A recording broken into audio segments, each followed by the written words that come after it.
जय Hind friend, India और pride में आप सभी का स्वागत है।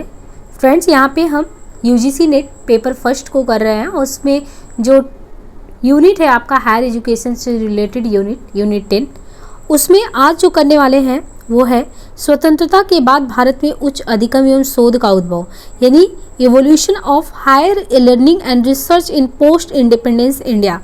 इससे पहले हमने करीबन 150 क्वेश्चन जो है कवर किए हैं पहले टॉपिक से। और यहाँ पे देखिए पहला क्वेश्चन है, नीचे दो कथन दिए गए हैं अभिकथन ए के रूप में और दूसरा उसके कारण आर के रूप में।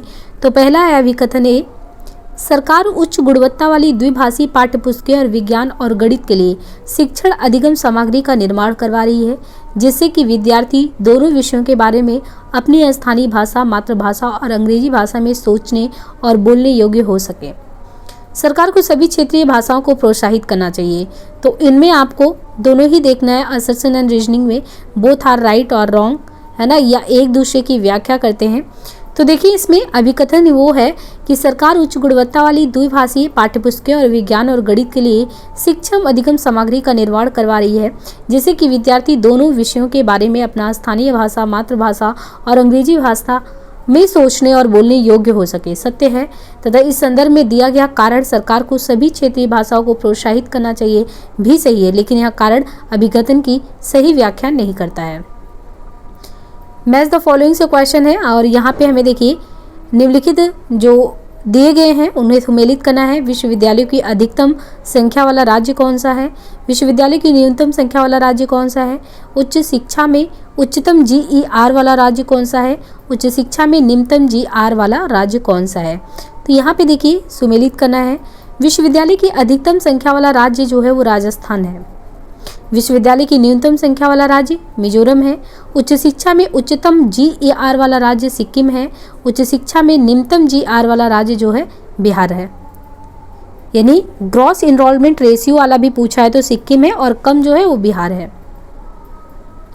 स्वतंत्रता के उत्तर यानी the first commission of higher education in post independence period in India was headed by, स्वतंत्रोत्तर काल में भारत के प्रथम उच्च शिक्षा आयोग के प्रमुख कौन थे? Maulana Abul Kalam Azad, S Radhakrishnan, DS Kothari, Zakir Hussain. तो यस राधाकृष्णन थे। स्वतंत्रोत्तर काल में भारत के प्रथम शिक्षा आयोग विश्वविद्यालय शिक्षा आयोग के रूप में अगर देखें तो ये जो प्रथम शिक्षा आयोग यानी विश्वविद्यालय शिक्षा आयोग था, इसे राधाकृष्णन आयोग से भी नाम से जाना जाता था, क्योंकि इसकी स्थापना 1948 से 49 में डॉक्टर सर्वपल्ली राधाकृष्णन की देखरेख में हुई थी। मैच द फॉलोइंग से क्वेश्चन है, AICTE, ICHR, ICPR, ICSSR। तो इनमें कौन सा किसका कार्य है हमें यहाँ सुमेलित करना है। तो आप ये देखिए AICTE ये जो होता है AICTE ये तकनीकी शिक्षा की गुणवत्ता को बढ़ावा देना इसका कार्य है, तकनीकी शिक्षा की गुणवत्ता को। ICHR का कार्य है इतिहास में अनुसंधान को बढ़ावा देना। ICPR का कार्य है दर्शन शास्त्र में अनुसंधान को बढ़ावा देना और ICSSR का है सामाजिक विज्ञानों में अनुसंधान को बढ़ावा देना। स्वतंत्र भारत में पहला शिक्षा आयोग कौन सा था? The first education commission in independent India is राष्ट्रीय ज्ञान आयोग, माध्यमिक शिक्षा आयोग, विश्वविद्यालय शिक्षा आयोग। तो स्वतंत्र भारत में पहला शिक्षा आयोग इनमें से कौन सा है? देखिए स्वतंत्र भारत का पहला शिक्षा आयोग बात करें तो स्वतंत्र भारत का पहला शिक्षा आयोग है राधाकृष्णन आयोग या विश्वविद्यालय शिक्षा आयोग, जिसका गठन 1948 से 49 में सर्वपल्ली राधाकृष्णन की अध्यक्षता में किया गया। इसका गठन विश्वविद्यालय शिक्षा पर विचार करने के लिए किया गया था तथा अगस्त 1949 में इसने अपनी रिपोर्ट प्रस्तुत की। नई शिक्षा नीति NEP 2020 में NETF की स्थापना करने का प्रस्ताव है। इस निकाय के विविध प्रकार कौन से हैं? तो अनुसंधान और नवाचार हेतु, प्रौद्योगिकी में अनुसंधान और नवाचार हेतु नए निर्देश तैयार करना, अधिगम को समझने हेतु प्रौद्योगिकी के प्रयोग के संबंध में विचारों के मुक्त आदान प्रदान हेतु एक मंच मुहैया कराना, सभी भारतीय भाषाओं को बढ़ावा देने में सहायता हेतु बहुभाषी विशेषज्ञों को शामिल करना, स्वास्थ्य परिचर्या, कृषि और जलवायु परिवर्तन के क्षेत्र में वैश्विक चुनौतियों का सामना करने हेतु आर्टिफिशियल इंटेलिजेंस का प्रयोग करते हुए अंतर्राष्ट्रीय अनुसंधान करना, या शिक्षा प्रौद्योगिकी में बौद्धिक और संस्थागत क्षमताओं का निर्माण करना। तो यहाँ पे देखिए जो नई शिक्षा नीति है NEP 2020 में NETF की स्थापना करने का प्रस्ताव है। इसके कार्य हैं प्रौद्योगिकी में अनुसंधान और नवाचार हेतु नए निर्देश देना, अधिगम को समझने हेतु प्रौद्योगिकी के प्रयोग के संबंध में विचारों के मुक्त आदान प्रदान हेतु मंच मुहैया कराना, शिक्षा प्रौद्योगिकी में बौद्धिक और संस्थागत क्षमताओं का निर्माण करना। उच्च शिक्षा की निम्नलिखित में से किस प्रकार का उद्भव स्वतंत्रोत्तर भारत में हुआ? शिक्षक शिक्षा, तकनीकी शिक्षा, विधिक शिक्षा, दूरस्थ शिक्षा। तो उच्च शिक्षा में क्या बदलाव देखने को मिला? Distance education. स्वतंत्रता के बाद भारत में दूरस्थ शिक्षा का उद्भव होता है और यह उच्च शिक्षा के क्षेत्र में अभूतपूर्व शुरुआत थी। सर्वप्रथम दिल्ली विश्वविद्यालय में पत्राचार पाठ्यक्रम शुरू किया गया था। बाद में कोठारी आयोग 1964 से 66 और नई शिक्षा नीति 1986 ने दूरस्थ शिक्षा पर अधिक जोर दिया। Doctor B R. अम्बेडकर मुक्त विश्वविद्यालय हैदराबाद 1982 और इंदिरा गांधी राष्ट्रीय मुक्त विश्वविद्यालय 1985 में प्रारंभ हुए। निम्नलिखित में से किस वर्ष में संसद के अधिनियम द्वारा एक सर्वाधिक निकाय के रूप में अखिल भारतीय तकनीक शिक्षा परिषद का गठन हुआ? तो ये कब हुआ था? 1927 में। अखिल भारतीय तकनीक शिक्षा परिषद की स्थापना नवंबर 1945 में एक सर्वोच्च सलाहकार निकाय के रूप में, जबकि 1987 में संसद द्वारा पारित अधिनियम द्वारा एक संवैधानिक निकाय के रूप में की गई। उच्च शिक्षा से संबंधित 10वीं पंचवार्षिक योजना के दृष्टिकोण पत्र में निम्नलिखित में से किस पर जोर दिया गया है? अंतर्राष्ट्रीयकरण पर, ग्रामीणीकरण पे, सार्वभौमिकरण पे, आईसीटी उन्मुक्तता पे। तो उच्च शिक्षा से संबंधित 10वीं जो पंचवार्षिक योजना है उसके दृष्टिकोण पत्र में निम्नलिखित में से किस पर जोर दिया गया है? ये दिया गया है अंतर्राष्ट्रीयकरण पे। निम्नलिखित में से जीवन और चिंतन के मूलभूत विचार और समस्याओं की उन्मुक्त और सृजनात्मक उत्सुकता के निमित्त आवासीय कौन सा केंद्र है? Doctor Zakir Hussain memorial college trust, Shri Lal Bahadur Shastri Rashtriya Sanskrit Vidyapeeth, Indian institute of advance study, national assessment and accreditation council. देखिए यहाँ पे Indian institute of advance study से जीवन और चिंतन के मूलभूत विचार और समस्याओं की उन्मुक्त और सृजनात्मक उत्सुकता के निमित्त आवासीय केंद्र है। निम्नलिखित में से किस विश्वविद्यालय में वर्ष 1962 में पत्राचार पाठ्यक्रमों की शुरुआत की गई? मद्रास विश्वविद्यालय, बम्बई विश्वविद्यालय, कलकत्ता, दिल्ली। तो ये है दिल्ली विश्वविद्यालय। दिल्ली विश्वविद्यालय में वर्ष 1962 में पत्राचार पाठ्यक्रमों की शुरुआत की गई। 1960 में डॉक्टर कोठारी की अध्यक्षता में एक विशेषज्ञ समिति ने पत्राचार कार्यक्रम शुरू करने की अनुशंसा की थी।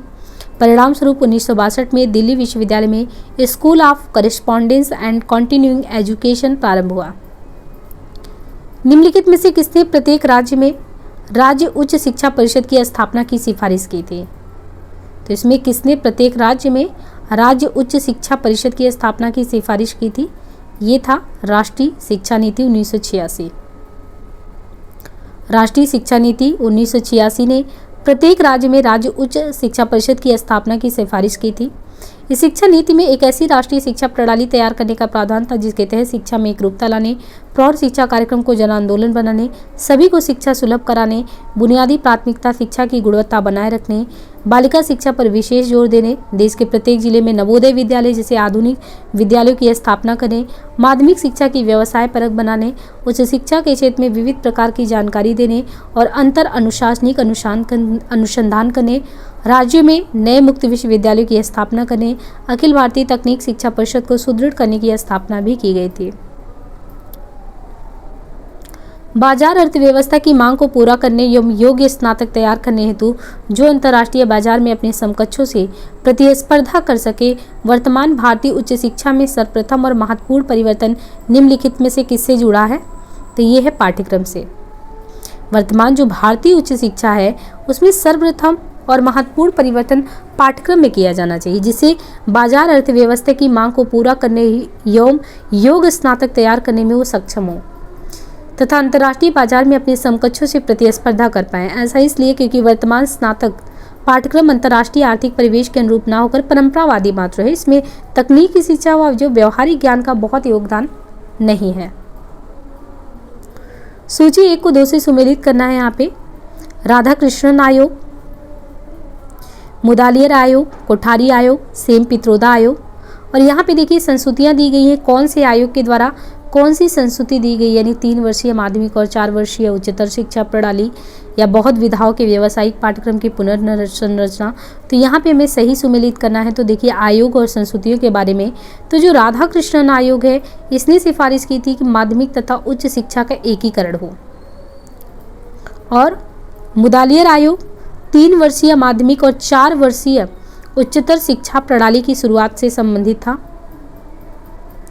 जो कोठारी आयोग था इसने कहा था 3 वर्षीय स्नातक हो, 4 वर्षीय ऑनर्स डिग्री। सेम पित्रोदा आयोग ने कहा बहुत विद्याओं के व्यावसायिक हेतु पाठ्यक्रम की पुनर्संरचना हो।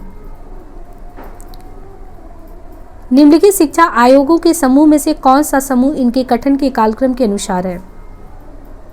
निम्नलिखित शिक्षा आयोगों के समूह में से कौन सा समूह इनके गठन के कालक्रम के अनुसार है। कोठारी आयोग, मुडालियर आयोग, राधा कृष्णन आयोग। तो इनमें से निम्नलिखित शिक्षा आयोगों के समूह में से कौन सा समूह इनके गठन के कालक्रम के अनुसार है।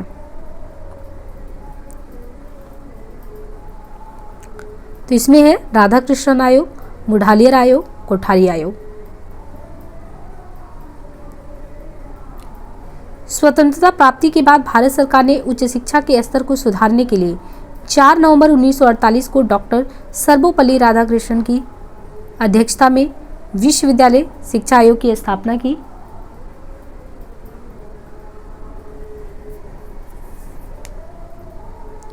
जिसे राधाकृष्णन आयोग से नाम से भी जाना जाता है।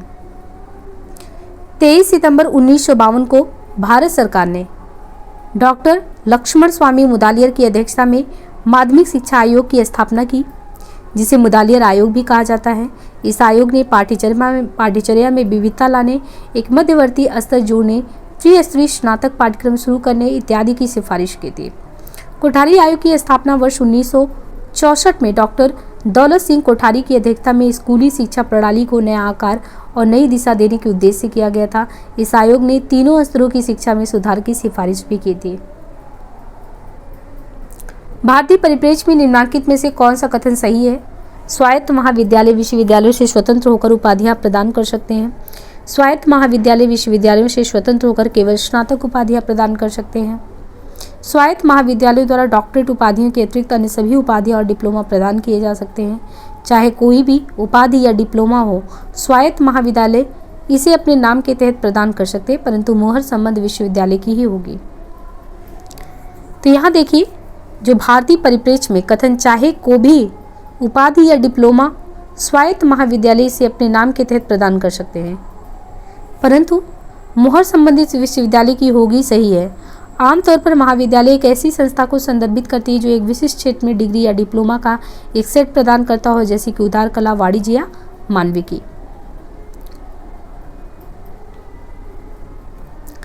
राष्ट्रीय मानक एवं गुणवत्ता सुनिश्चित करने की दृष्टि से निम्नलिखित में से किसमें एक राष्ट्र एक मानक को मंत्र के रूप में उल्लेख किया गया है। तो ये है राष्ट्रीय कौशल विकास एवं उद्यमिता नीति 2015। राष्ट्रीय कौशल विकास एवं उद्यमिता नीति 2015 में राष्ट्रीय मानक एवं गुणवत्ता सुनिश्चित करने की दृष्टि से एक राष्ट्र एक मानक को मंत्र के रूप में उल्लेखित किया गया है। यह नीति सफल कौशल रणनीति की कुंजी के रूप में उद्यमिता को प्रोत्साहन देने के लिए एक प्रभावी योजना की जरूरत को स्वीकार करती है। कौशल विकास पर पूर्ववर्ती राष्ट्रीय नीति का निरूपण श्रम एवं रोजगार मंत्रालय ने 2009 में किया था और नीतिगत प्रारूप को उभरते राष्ट्रीय एवं अंतर्राष्ट्रीय रुझानों के अनुरूप बनाने के लिए 5 वर्ष बाद समीक्षा का प्रावधान किया गया था।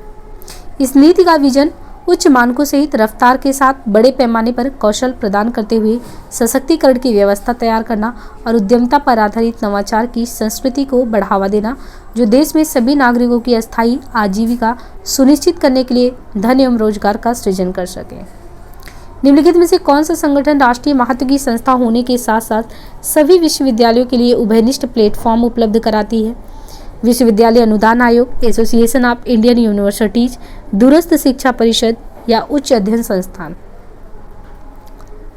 एसोसिएशन ऑफ इंडियन यूनिवर्सिटीज राष्ट्रीय महत्व की संस्था होने के साथ साथ सभी विश्वविद्यालयों के लिए उभयनिष्ठ प्लेटफॉर्म उपलब्ध कराती है। कौन? Association of Indian universities. इस संगठन का मुख्यालय नई दिल्ली में है। यह उच्च शिक्षा के सूचना ब्यूरो के रूप में कार्य करता है और कई उपयोगी प्रकाशन शोध पत्र और यूनिवर्सिटी न्यूज नामक एक पत्रिका भी प्रकाशित करता है। तो यहाँ पे देखिए हायर एजुकेशन से रिलेटेड क्वेश्चन जो आते हैं वो इसी तरीके से आते हैं।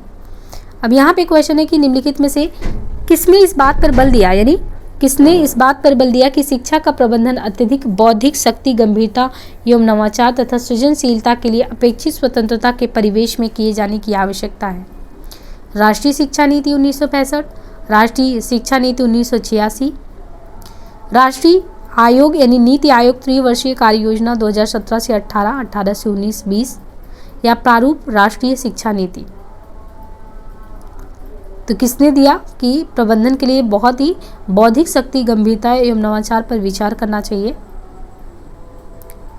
देखिए राष्ट्रीय शिक्षा नीति 1986 में इस बात पर बल दिया गया है कि शिक्षा का प्रबंधन अत्यधिक बौद्धिक शक्ति, गंभीरता एवं नवाचार तथा सृजनशीलता के लिए अपेक्षित स्वतंत्रता के परिवेश में किए जाने की जरूरत है। राष्ट्रीय शिक्षा नीति 1986 को स्वतंत्र भारत की तृतीय शिक्षा नीति भी कहा जाता है। अगस्त 1985 में शिक्षा की चुनौती नामक दस्तावेज प्रस्तुत हुआ, जिस पर देश भर में विचार हुआ। सन 1986 में राष्ट्रीय शिक्षा नीति घोषित हुई। राष्ट्रीय शिक्षा नीति के अंतर्गत नवोदय विद्यालय की स्थापना एक अभिनव कदम था।